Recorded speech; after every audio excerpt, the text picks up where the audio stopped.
What's Jimmy doing today? What's Jimmy doing today? Well, if I'm being transparent, I'm really just watching the garden grow while those guys are pouring concrete.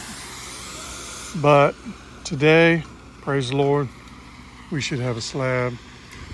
And I thank God for your prayers and the passing of our inspection on Monday.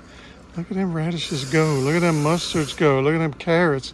Let's put some bush beans in there on 314, bunch of onions, another set of carrots right up there, and some mustard.